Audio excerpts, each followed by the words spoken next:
So this is going to be the sort of really fast presentation. What I'd like to do to start is just make clear as to what PAVA RV is. If you look at the history of different voice organizations, especially in the United States, NISTA, National Association of Teachers of Singing, Academy of Singing, all of those were sort of born out of the desire to do some sort of certification of teachers, certification, regulation, whatever you want to call it. And PAVA is no different, that one of their initial interests was to create some sort of certification for teachers. And what we found is that it's actually very hard to do, very expensive, and lots of legal issues surrounding it because of licensure. So we ended up with a recognition as the sort of barometer of what we were going to do. And this is an opportunity for people to say, look, in the area of vocology, I have dabbled in multiple things. I've specialized in some, I've gained a lot of knowledge, and I've worked in this field. And we're acknowledging that through a test and a portfolio process that I'm going to share with you today. The first thing that is really clear is that the PAVA RV doesn't really give you anything per se. It doesn't license you to do anything, but rather what it does is it gives you the responsibility of being really honest and forthright about what you do and what you don't do. So if you are working in the clinic as a speech language pathologist and you can do certain things as a therapist, that has its own scope of practice. If you are in private practice as a singing voice habilitator, singing voice teacher, speaking voice teacher, this is an opportunity for you to be really upfront about what you can and cannot do, what you can and cannot say in the studio in terms of diagnosis. We know that if we don't have a license, we should be diagnosing, but we want to just make it clear that it's not a license or credential. It's simply a recognition of all that you have done. Adam said that you went through the application. There are certain things that people do all the time that make me smile because it's little sort of pitfalls within the process. The first thing you have to do is become a full member of PAVA. And there's an associate level, there's a student level, but once you are a full member, you will have access to PAVA RV as an applicant. What happens is if you don't have that particular qualification, you have blocks on the website, and then people say, hey, it's not working. It's not working because of that. If you are not currently a PAVA member and are interested in becoming one, it does require 2 recommendations. And I'm glad to have a conversation with you and be one of your recommendations. I'm sure Adam would provide the second so you can become a full member in the organization. So you become a full member, you decide to apply for PAVA recognition. Once you apply, you have 18 months to complete this process. And the process is twofold. You have the test and you have a portfolio that is actually 4 portfolios. We'll get to that in a second, but both of those are combined for PAVA RV. Let's start with the test because it's actually more straightforward and a little easier. The test has 19 content areas. So voice anatomy, physiology, breathing, lifespan changes, acoustics. This is the science-y area. Psychoacoustics, phonetics. This is where we find a lot of the people that are applicants. Choral ensemble voice, classical, a lot of singing voice habilitators. And then finally, because we're really trying to keep up with the research. So these are the 19 core subject areas. The test is 200 questions, all multiple choice matching or true false. You have 3 hours to complete the exam. At the end of those 3 hours, you or if you finish it before, you receive your test results immediately. The test results are shared between me. I get an automatically generated email that indicates how you did. And you receive a 19-point breakdown of how you did on each section. The requirement is that you have a 75 or above on the test. To this date, we have had no perfect scores. So if you don't get a perfect score, you are right up there with the best of them. And it's 75% or above. Generally, people are taking between an hour and 45 minutes and 2 hours to complete the exam. So we bundled in a significant amount of extra time to complete the exam so that if you needed to take a bathroom break, if you needed to take a break for food or rest or just resting your eyes, that it's bundled in to the time for taking the test. So the test is one portion, and you can take it first or you can take it second after you compile your portfolio. I'm just going to stop there for 1 second, just check the chat to see if I missed anything. Thank you so much. Any questions about the test? Know that was quick. I have a quick one.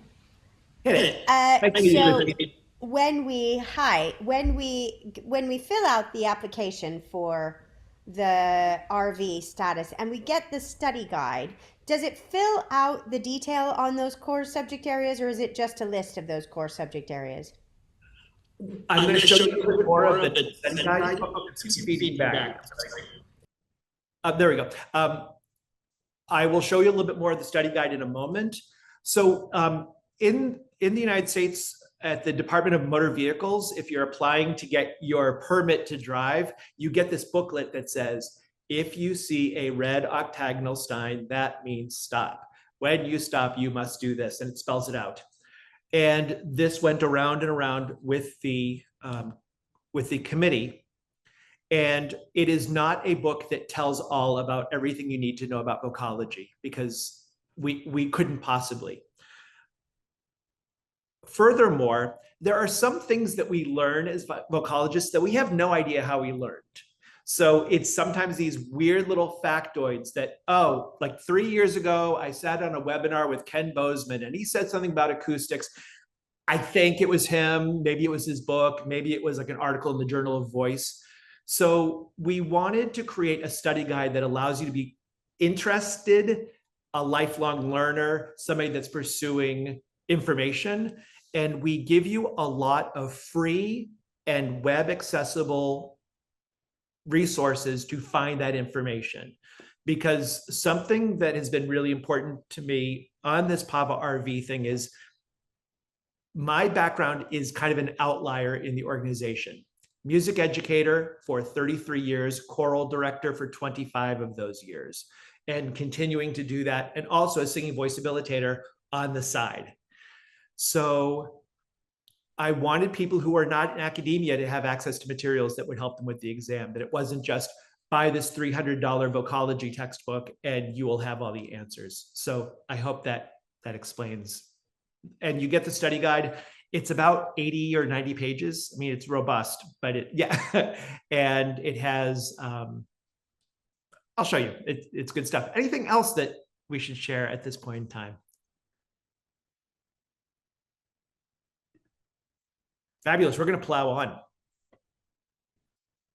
So the study guide has the key concepts and vocabulary, so words that you're going to need to know. Has sample questions, so you get a feel for the level of questions. Our sort of barometer was introductory / maybe more advanced level question that you would see in an undergraduate program at university. So this is not stuff that you have to wait for your doctorate. It's stuff that people should kind of know. We have tiers of information so that people who really want to do a deep dive or have access to these other materials, they can certainly go, but it has all those kinds of things. And again, we want to encourage lifelong learning. So here's an example. So for amplified singing contemporary styles. So we have different vocabulary, and can you imagine getting a committee to decide what is okay on this vocabulary? It was a thing. So we have vocabulary and concepts. So you're going to need to know all that stuff and know that well. Then we have links that you can click on to go to other resources. Sometimes it's videos, sometimes it's articles. And then suggested reading. Some of this is stuff that you can find easily. Some of it might be blocked via a professional organization, but it's just to give you more sort of resources of places where you can look. And then for further study is really stuff that's going to be, you have to buy the book, borrow the book, find it through a lending library, an article that might be blocked. But we tried to have a variety of information so that you could look up stuff. The sample questions so this year is this will be our 4th cohort of people receiving PAVA recognition. We're doing a complete overhaul of the study guide, and all of our sample questions are going to reflect the fact that they should be technically multiple choice, true, false, or matching. So all of our sample questions are currently being rewritten, because some people say, hey, these are essay questions. Yes, they are. But it's just a feeling for what kind of question in terms of level you're going to face. So let's get to portfolios. You have 2 basic sides of the portfolio. One of them is the established professional practice. I will be referring to it as an EPP. For most people, about 95% of the people, it's what you currently do in the profession. For the other 5%, it's what they did for most of their career, and they might have transitioned into another career. So it could be, since I graduated from university, for the last 20 years, I've been a performer, and I've toured, and I've done summer stock, and I've done community theater and local theater, and I've performed at coffee houses. My established professional practice is performer. It could be that in more recent became a singing voice habilitator, and it might be not what they do now, but a way to define themselves. The multidisciplinary experience, the MDE, is 3 portfolios that have a lower threshold, but want to demonstrate that you are a multidisciplinary vocalogist, meaning we dabble in a lot of things. And I think that what's been fun for a lot of people is to remember, oh my gosh, you remember that church choir gig that I had, and I had to run the choir for 6 months because they needed an interim director? Oh my gosh, I do have this experience in choral conducting. Or, wow, I published that article 10 years ago. Yeah, I didn't really think of myself as a researcher, but actually I was. These are important parts. And we want to offer people a sort of unifying term of recognized vocalogist. Initially, we talked about Ed Reisert, PAVA RV, choral conducting, and we decided to take that away. If you're a multidisciplinary vocalogist, you are a multidisciplinary vocalogist just like me, just like Adam, just like Ingo Tizza, just like Kitty Verdolini, all the same. So let's start with the EPP. There are 9 content areas, 10 content areas that you can read. And these are like pretty large umbrellas for areas of vocalogy. You're going to choose one.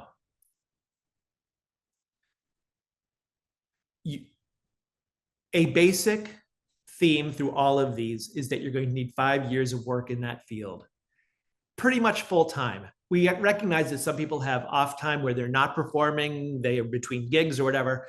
It's not like that, but you're going to need 5 years of work. And you're going to submit supporting materials that align with that work. We have a really wide breadth of ways to demonstrate this work. You can use programs. Sometimes on people's Facebook, they have that time where they did the recital at the local church that they sang an entire Schubert recital.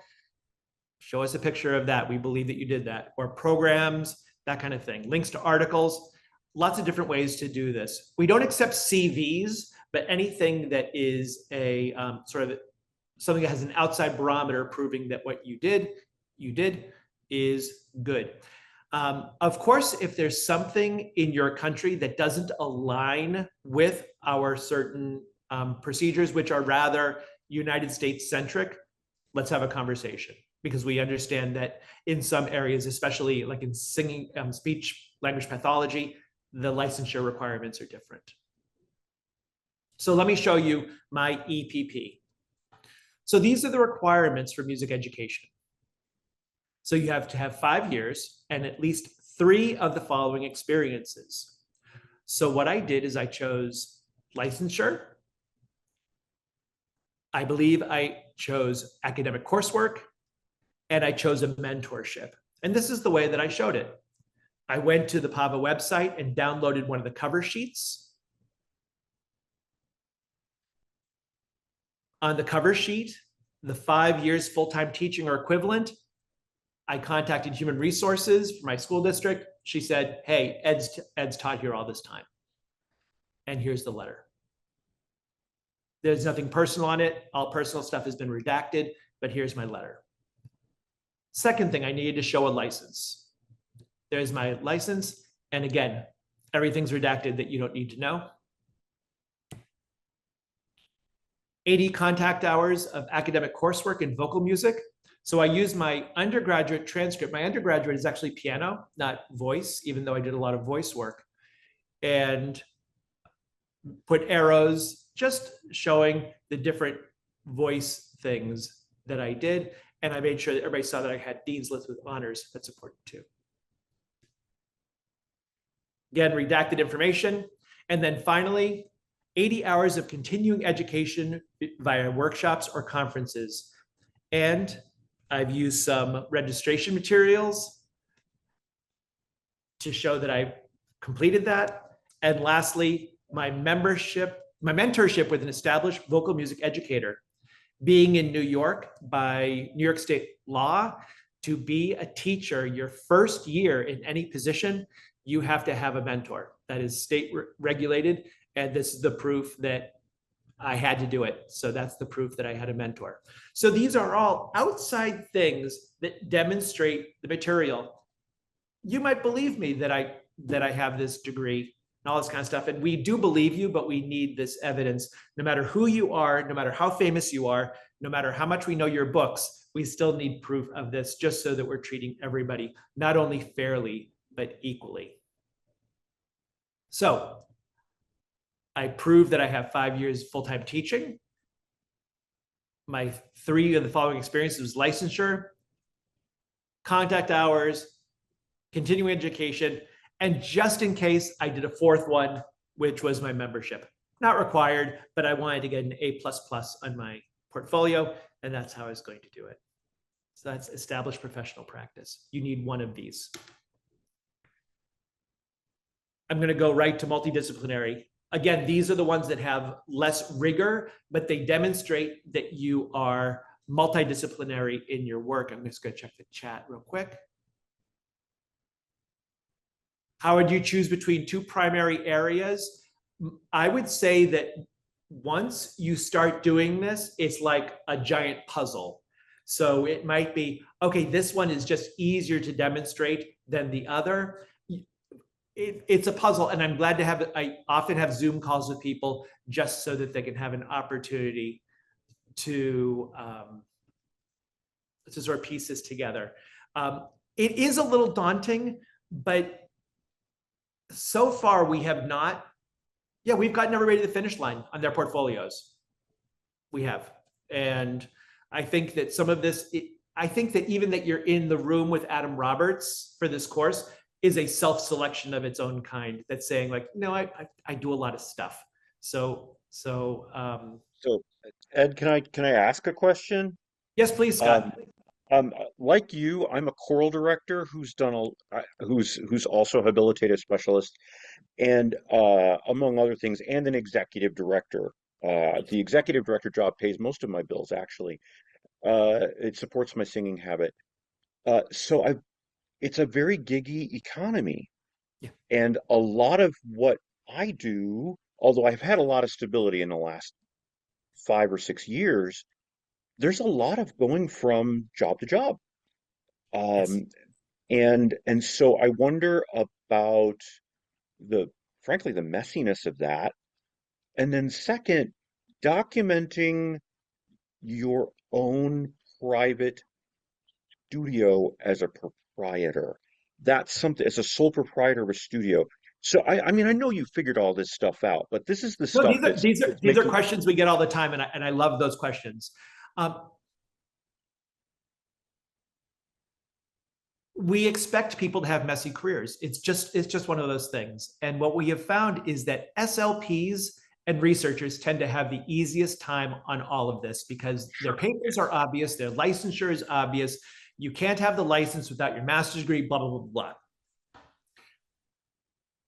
blah. One of the messy ones is private studio teaching. And this is why. If you use My Music Helper, one of those apps that charts all of your lessons, great. If you keep really good records, fantastic.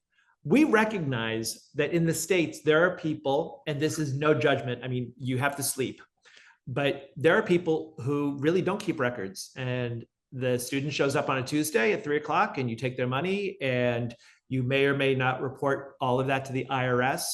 And what happens is you have some of these people say, well, I have Susie Snowflake's voice academy that's been going for 25 years.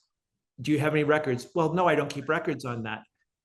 It becomes a problem for us because we just kind of say, well, you have to find some way. So it might be at this point in time, start your 5 years now and start keeping really good records. Or let's say that you had Johnny Snowflake as a student for the last 10 years. And for 10 years, they've come to your studio, let's say 40 weeks out of the year for 45-minute lessons. Have Johnny write an attestation letter saying that Scott Kovacs has been my voice teacher for the last 10 years. This is the math, and we have had approximately 240 hours of lessons together. Attestation from an outside source, we would be like, okay, fine, we'll believe that. So there are different ways to skin that cat, so to say. So, for example, I use Intuit Self-Employed to keep track of my studio income. That's a good. I saw thumbs up. That solves a problem right there.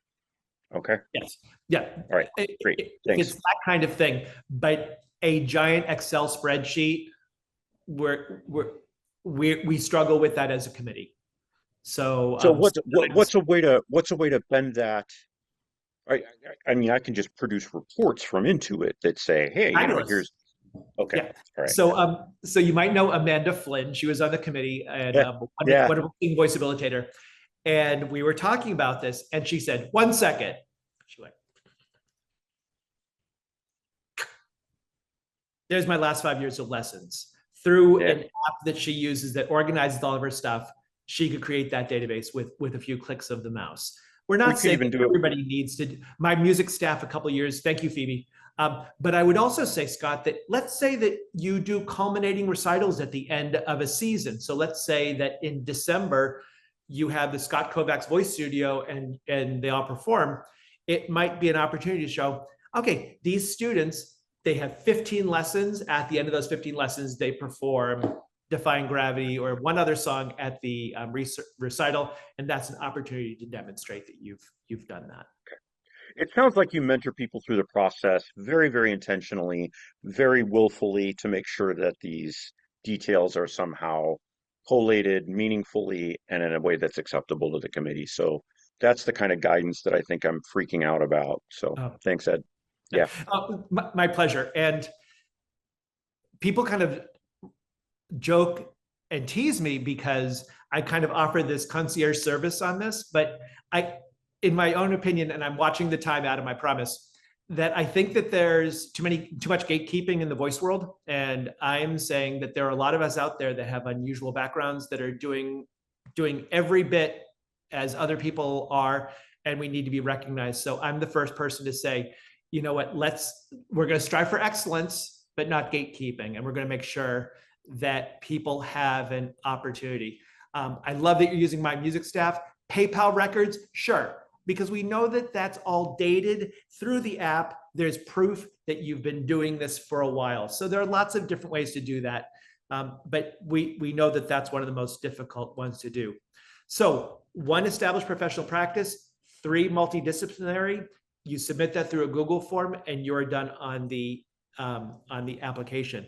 In the chat, I'm going to put my PAVA email, and I am glad to have a Zoom. I try to make myself pavavocology.org. Yep. I try to make myself as available because I want this to be available to everybody. And I want all of you who kind of think that, you know, my background's so unusual, I don't know that it's for me. It's for you. Every 3 years, PAVA RV gets renewed, and we are in the first cohort of people that are renewing their recognition. And part of the requirements is just to remain active in the organization, because we want these people to grow the organization and to be active parts of it. Okay, it's 12:31, Adam. How did I do? Amazing, Ed. Fantastic. And we do have, if you have a few more minutes and anybody has questions, yeah, we can take some more time here. And I'm wondering, Ed, also in addition to the questions people ask, if you might be able to talk a little bit about, I've talked a lot about what I think the benefits of PAVA are. If you have any insights on, you know, PAVA membership, even beyond the PAVA RV, I think folks would probably really benefit from that too. So I usually say this at cocktail parties, but I'll say it to you because this seems like a party here. I think PAVA is the organization where everybody who has felt sort of slighted by their own professional organization that they most closely align with has somehow thwarted them, and it's a place for people to come that never felt like they were included. It was very interesting to me on the original credentialing committee I was invited on, and Lita Scarce, who is a wonderful SLP at Duke University in the States, major writer, she's brilliant. And she invited me onto this committee, and I had to ask her, why me? And she said, well, because you do something that nobody else here does. So it has really inclusive practices in terms of knowing that people have all sorts of backgrounds in vocology, and you don't have to be Ken Bozeman to say that you should exist in this profession or that you have value. So PAVA is really good at that. The symposia are held both in 3D, so in person, and in 2D, which is online. So wherever they are, they've made a practice of making these available to people wherever you are in the world. The access to people at the symposia is spectacular. Everybody just plays nice in the sandbox. So it's those kinds of things that make it really attractive to me. So this is my Eastern governor hat. We are working on finding more and more ways to bring people together that is in ways that are unusual and different from other organizations. We do want to have webinars, but we don't want to step on Kari Reagan's toes with the Nats chat. So we're finding other ways to do that. But I think that if you're that person who has your hands in lots of different places, it's the perfect organization for you. So I'm a big card-carrying member and a big fan. And I'm also a member of American Choral Directors Association, also a member of NATS, also a member of National Association for Music Education. So I've seen a bunch of Voice Foundation, I'm also a member of that. I like my memberships, but this is my favorite. And can you talk a little bit about the sort of requirement, the participatory requirement, being on a committee, helping to serve, promote the organization? Can you talk a little bit about what that commitment looks like? Right. So it's certain at this point in time, it's certainly not the level of running a committee. Like I do, we can't expect that. And we're this is the sort of beta testing of our renewal process at this point in time. But we are in the process, we governors, of creating more and more local chapters, because we think that people who are in this organization can really make a profound impact in their own areas in multidisciplinary ways. So maybe the UK could have a chapter. Scott, where are you from? I'm in Seattle. Seattle, fabulous. Yes, yeah, very, very near Kari, actually. Yeah. So we're on that. And if you become a PAVA member and you say, you know what, give me the names of the people that are in my area and let's see if we can start up something. So right now we have one starting up in New England that might be a little smaller than that. We have a Canada one that is just established itself. We're on it. And I think that the pandemic did its own little number on these kinds of things, and we're like anybody else rebuilding. So and I think one of the requirements for renewal is also that you have to attend one of the symposia, just so that we also see your face and that you have your face out there to the public, so we can see. So you're really bringing something to the table. And the symposia are really fantastic. I mean, I've said that before, but I just think that, you know, there's some symposia you go to, and by nature, they are specific to an area of the practice or of the discipline. And one of the things I love about PAVA is, you know, if one talk you're hearing is maybe not as much in your area, the next one is going to be something that just sparks something in you because it is so multidisciplinary and interdisciplinary. So. Absolutely. And Scott, I'll also recommend, because you're in the area, if you've never been to Northwest Voice, the conference that Kari sets up. Yeah. Never miss it. Never miss it. Ever miss it. Never. I was last year. It was just spectacular. Although I think I saw you there. Yeah. I'm pretty sure I saw you there. Does anyone else, while we have Ed here, Okay. Does anyone else have any questions? Thank you, Ed, for everything and also for your willingness. I think Kristen does. Yeah, just a couple quick ones, really. I am in the UK. Is there? I think it's great that Adam. I assume that you're going to be continuing to run these, Adam. And yes, I've been talking about PAVA to everybody I know. And I am that loudmouthy American, and so people are starting to ask questions about it. Is there a thought that maybe you would start a chapter in the UK? I mean, because you are called the Pan American Vocal Association, so being a dual citizen, I'm very happy to ally myself with it, but also I am constantly looking for those opportunities here where people recognize that credentialing. And I think once you take a look at just the syllabus of the voice study course that we've done and what the study guide is and what the exam, it goes without saying that it is a very respectable credential, right, to possess, I think, here, but yet it isn't that well known at this point in the UK. I think there are like 2 or 3 in the whole country. So we have chapters in Israel. We have one in Mexico. Okay. You're on mute. I think you're mute. There we go. If am I echo? Oh no, let me go on mute. It's me. I think I've got some weird sound thing on. I'm going to mute myself. There we go. So if there was interest in the UK chapter, I would certainly pass your name on. The Canadian governor also does the sort of international ones that are not Latin America. So we would make that happen. And it doesn't take much. Sure. One more quick question. One of the things that will build out my portfolio was I've had about 3 careers, and the first one was in opera performing, and I did a couple apprenticeships with different opera companies, but they don't really give you certificates or anything like that. What would constitute evidence? Would I go to Santa Fe and say, can you find your records from 100 years ago when I did your summer program? So how, or is it like that happened too long ago, so we can't really count it?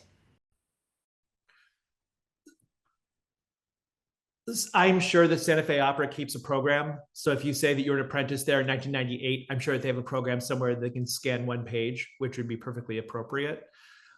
When we were designing the portfolios, we had sort of these exemplars of people that we said, okay, so what if Ken Bozeman wanted to do this? What would this look like? How would his portfolio shake out? And what we also made sure is that you actually don't have to have a degree to have PAVA recognition. Yes, it's a little easier to have if you have a degree, but you don't. There are a lot of ways in, and we did that very intentionally. So it doesn't matter how long ago it was, but you just have to prove it. So, Christy, I would even say that if you had, I mean, this might have been pre-Facebook, but let's say there was 15 years ago when Facebook did exist, and you had a picture at a cocktail party at the gala, the opening night gala at Santa Fe Opera, and you're with your tenor friend. That's proof to me. Okay, that makes sense. So it can be, we allow a really wide breadth, but we found that American Choral Directors Association does not keep records past about 10 years ago for if you went to one of their national conferences or not. So even for me, because I'm kind of I'm not a hoarder, but I like collecting my things, and I have all the program books from past conferences. I know that I have that. But if you're having trouble finding some stuff, there are other ways that we've accessed. I would also just jump in here, and Ken, you can correct me if I'm wrong about this, but Ed, Ken, we're talking about Ken. Ed, you can correct me if I'm wrong about this.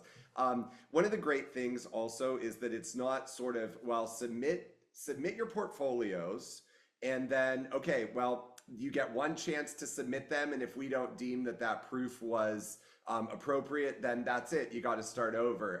It's a great back and forth process between Ed and the committee and the applicant, in such a way that, it's, well, we have some more of this. Could you provide some more of this kind of thing, so that it's not just submit it and then hope. And Adam, I'll one up you that I've even gotten better at this since we went through the process. And actually what I do is I receive the portfolio, and before I send it to the committee, I do my own review. And if I know that it won't pass, I confidentially send it back to the applicant so that the committee has no knowledge that their portfolio needed revision, just to give them a little leg up so that they're not looking at it and saying, okay, this is obviously not going to pass. But if something's at issue, I have a confidential conversation with the applicant so that they can bring their portfolio in their best light to the committee. Amazing. Thank you.